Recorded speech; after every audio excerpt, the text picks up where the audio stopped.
Hi guys, thank you for joining me. We're on part 5 now, looking at the F1 games from 96 up to the present day.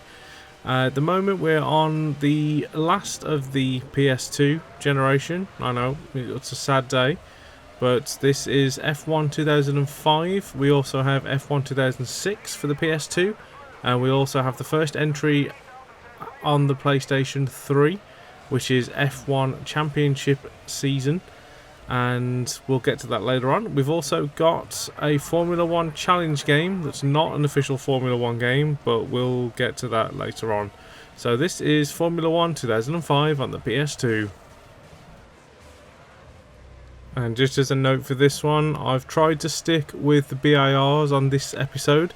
So this one should be the BIR Honda, and we should be racing around Canada, if I can remember rightly. So on this series it should be the Gilles Villeneuve circuit on F1 2005, but looks good. It looks very similar to F1 2004. So the one difference that I can see immediately is there seems to be an emphasis on the speed. So when you're going quite fast, it adds a bit of motion blur. Now, nice effect. It just makes the game look a little bit blurry overall, but nice sense of speed, which is good.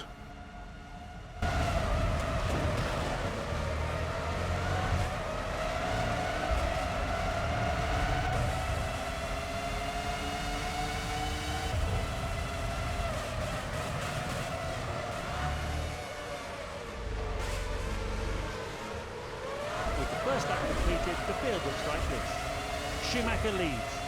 He's starting to get away from Fernando Alonso. Fisichella's third. Rubens Barrichello is right on his tail. Montoya is fifth. Jenson Button is sixth. In seventh is Raikkonen, and eighth it's Webber. And one thing I really like about this version is you can do another 3-lap race. Why hasn't that been an option across the whole series? Looking at you, F1 2001, 2002. But it's good. I'm enjoying it. A nice sense of speed. It's nice. The controls are good. I'm trying to stay on the track. I'm doing quite well at that on this one. So it handles really well. It's a nice, welcome improvement from 2004.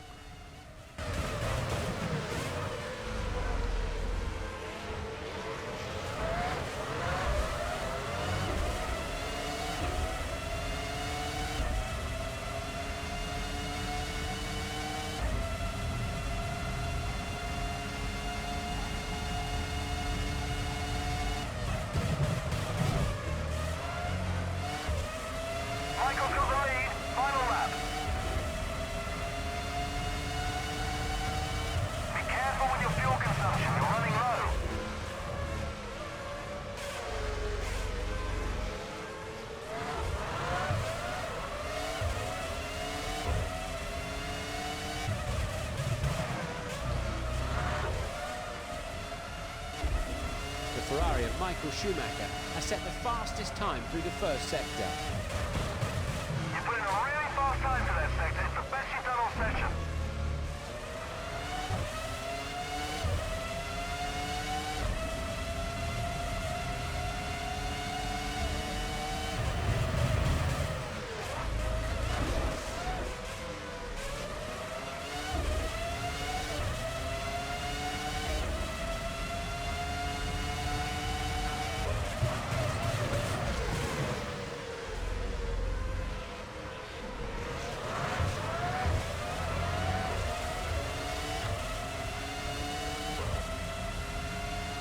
And as the front runners approach the checkered flag,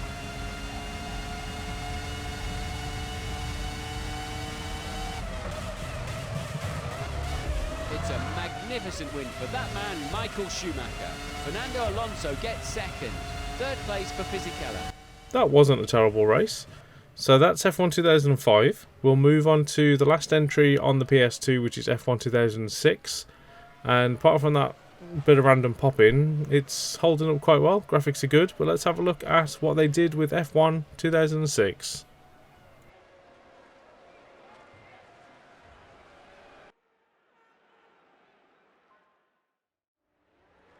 So straight away I've stuck with the same car, so we are in the BIR Honda.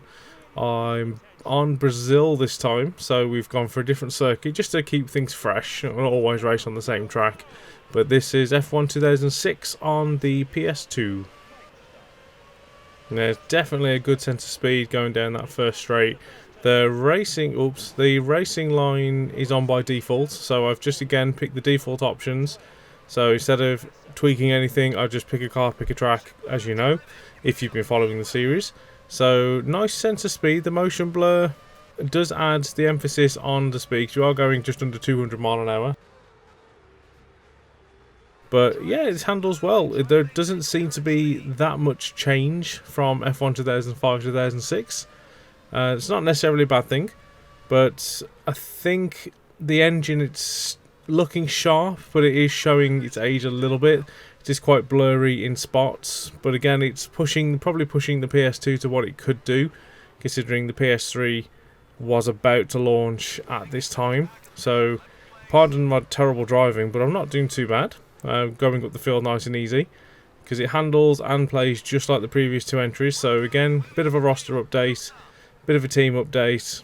Liveries are visible and clear in most cases. That's an improvement. So that's good. It's a good strong outing for the final outing on the PS2, because there were Formula 1 games on the PSP, so they did also release F1 2006 on the PSP, which I haven't covered unfortunately. But there was also F1 Grand Prix on the PSP, which was kind of a hybrid of F1 2005.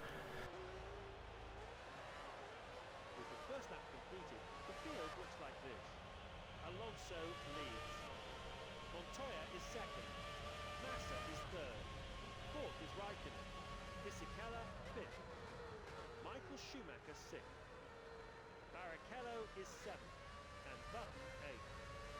That's a remarkable jump of 8 places.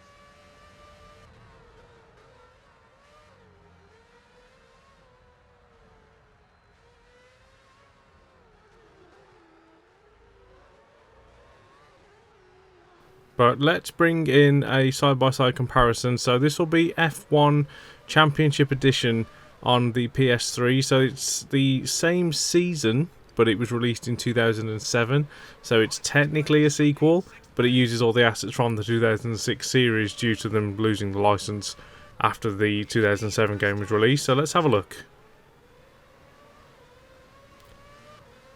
So there we have F1 2006 on the PS2 on the left, and F1 Championship Edition on the PS3 on the right, and immediately you can see a massive difference in the sharpness on the cars and the draw distance and just everything, which is expected. The PS3 is a powerful machine compared to what the PS2 could do at the time, and again, it had been out around 6 years at that point. Let's just have a look at them running side by side, and then we'll pick up with the PS3 version in just a moment.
It was quite funny at that point. I didn't mean to cause catastrophic damage to the car, but I didn't realise this game had interactive pit stops.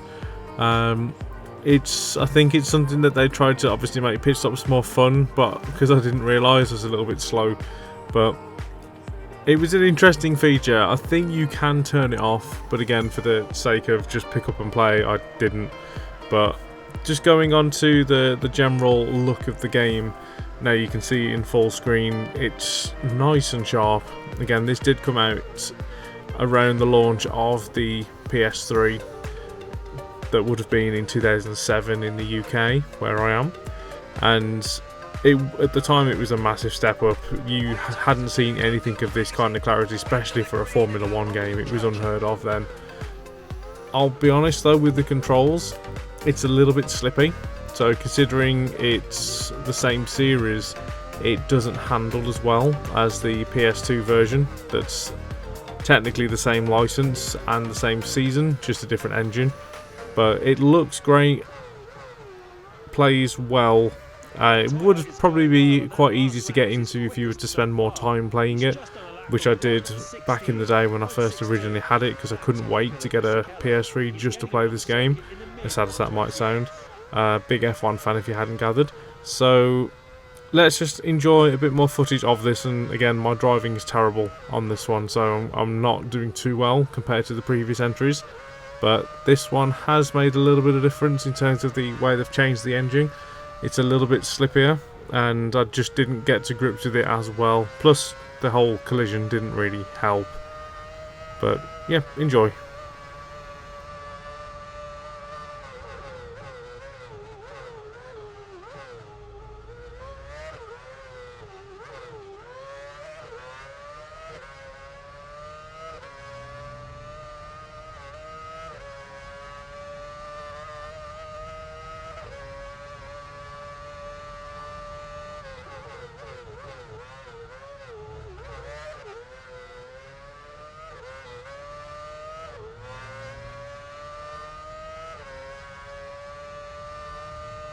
Fisichella is driving at full pelt here.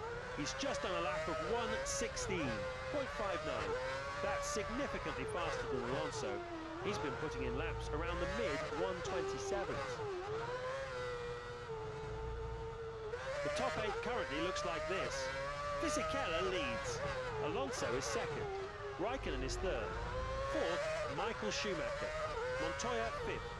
Massa sixth. Barrichello is seventh. He's down from 6th. Heidfeld is in 8th place.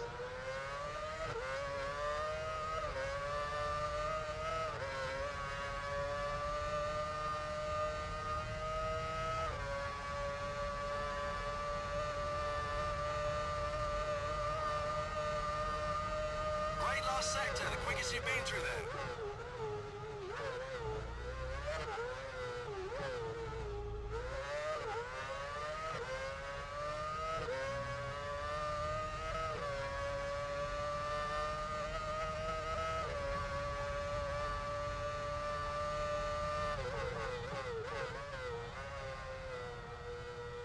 Fisichella in first place has started his final lap.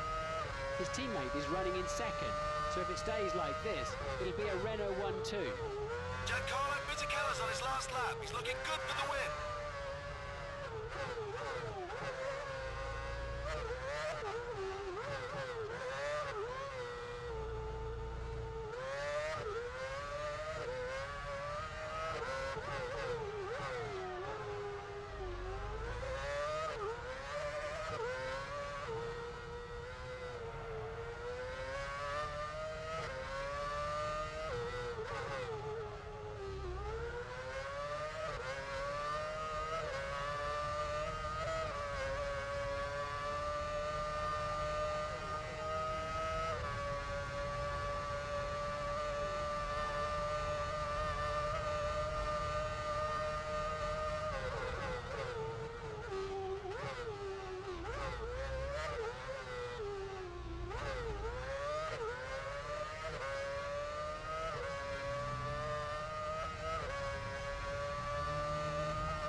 He's done it. Fisichella powers across the line in first place, 10 points. Alonso should hang on to finish second.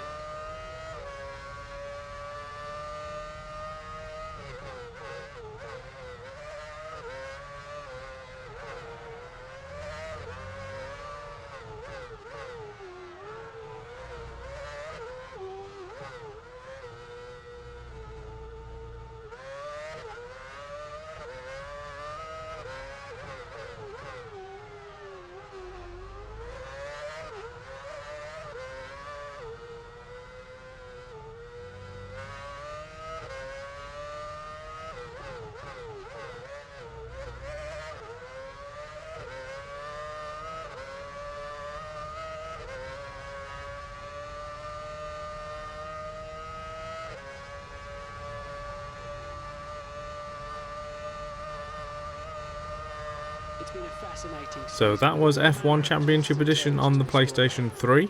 So let's have a look at Formula Challenge on the PS2. So this is Formula Challenge, so this isn't an official licensed Formula 1 game. It's loosely using countries where Grand Prix normally take place, and they've taken liberties with the teams. There isn't even a full grid, and I'll be honest, graphically it doesn't look too bad for an old PS2 game, but it's definitely a budget title. And the grandstands are empty, even though we weren't in COVID times, so yeah. But the game, it doesn't handle too well. As you can see, the cars just slip and slide all over the place, and it's just not good.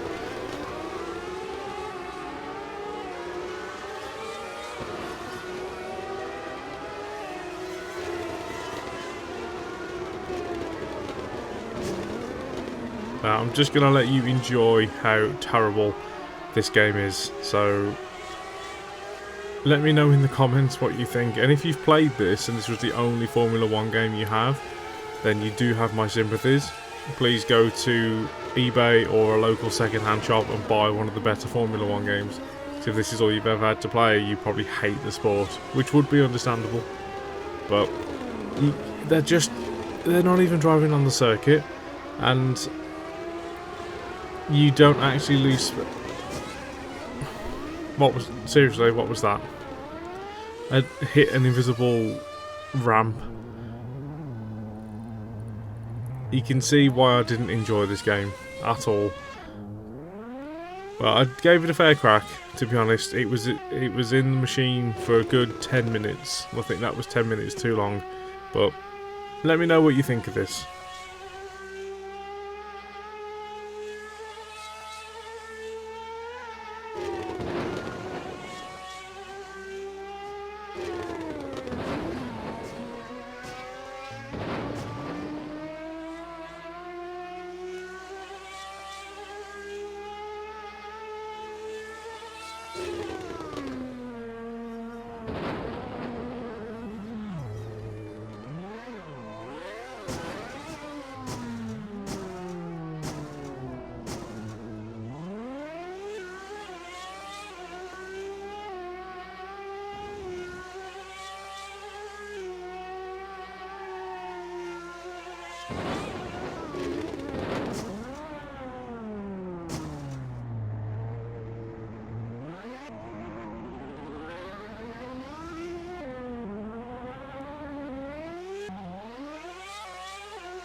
Okay, there's another magical spin.